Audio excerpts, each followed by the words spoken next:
to talk about gas piping, how to size gas piping for many different appliances in a residential application. The first thing that we want to look at though is the tables that you have to use to size gas lines. So what we're going to do at this point is we're going to turn the screen over to the charts that we're going to be talking about. As you can see, this is in your gas code book. So if you will, go ahead and get your gas code book out, and we'll be working through these different charts to do your next 5 to 6 assignments. So what you want to do in your gas code book is you want to turn it, if you can see the red dot here on the screen, your table numbers are marked at the top. And what we're going to be talking about today is table numbers 402.4. That is the table numbers, and then right here in parentheses you'll see this particular chart is number 6 of table 402.4. So let's start right here, but this is where you will find the table numbers at the very top of the page. Now listed directly under the table number is the type of material that you'll be using for your gas line. So you need to know, are you using black iron pipe, are you using copper? So you need to make sure that whatever type of material you're using for that particular gas job, that you use that correct chart. So today what we're going to talk about first is if we had copper tubing, that we were going to run all the gas lines and it was all going to be made with copper tubing. The next thing that you want to look at is this chart here. You're probably not going to have a clear picture of it on this video, but if you get your book and turn to this as we're going through this, it will help you out tremendously. What you'll notice in the top chart, these are some very important numbers too to help you get started. So you need to know the type of gas that you're using. Today we will be using, for this particular scenario, we will be using natural gas. So you need to make sure whatever your chart or your house plan says is if it's natural gas or propane, that you're using the correct chart. So again, we're using natural gas for this scenario. The next thing you want to look at is inlet pressure. In this particular scenario, the inlet pressure we're going to use is less than 2 psi. So less than 2 pounds per square inch is what we want. Normally you're only going to see something over, as far as a gas meter, the pressure it can produce. If you see it over 2 psi, that will mean you're in a commercial application. This particular class is designed to cover residential applications. So anytime we're dealing with natural gas, we're going to be in the chart that's less than 2 psi. Again, that is the pressure that your gas meter produces. The next thing that's key and important is pressure drop. As you know, or as you will come to know as we go through this class, it's very, very important that you provide the correct amount of pressure to each gas appliance. So you don't want any pressure drop or little to no pressure drop, because if the pressure drops, it's not going to supply the gas appliance with the correct amount of gas to give you the correct amount of BTUs per hour that that particular appliance is supposed to put out. So what we've done is we went through all these different charts and we found the one with the lowest pressure drop. This pressure drop is less than, or less than 0.03 inches of water column. Again, this one is the lowest one in the chart, so you want to make sure you find the lowest one in whatever tubing, in whatever gas, the least amount of pressure drop that you can find. Now, the next thing that's important is specific gravity. The specific gravity of natural gas is 0.60. What this tells us is that natural gas is actually lighter than air. Specific gravity of air is 1. So what we know a little bit about natural gas at 0.60 is if you ever have a gas leak or something of that nature, because it's lighter than air, it will rise. The problem with other gases, such as propane, you'll see in just a little bit, its specific gravity is 1.5. So it is actually heavier than air if air is at 1. So because it's heavier than air, propane will actually drop or sink to the bottom, and it will continue to build up or stack up on itself.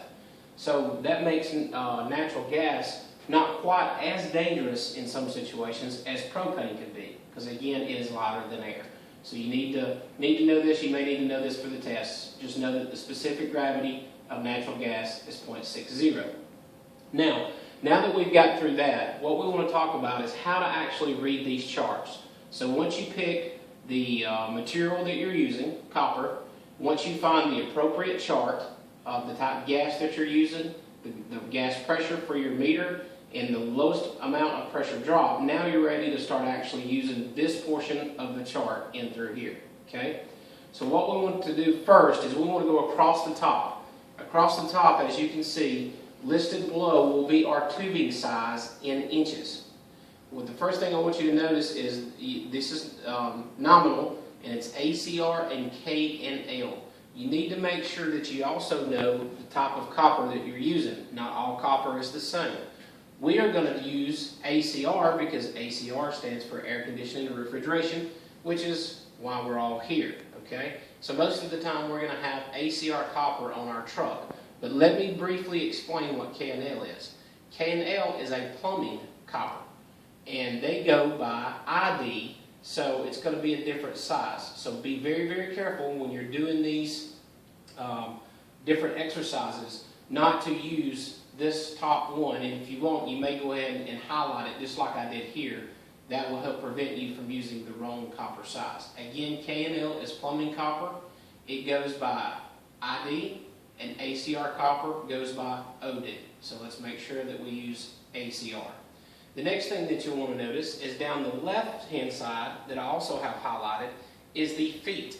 What that tells you is this particular run that we're going to size for gas, it tells you how many feet. So if you know that a particular gas line, say going to the dryer, that particular gas line is 10 foot, you would use this portion right here.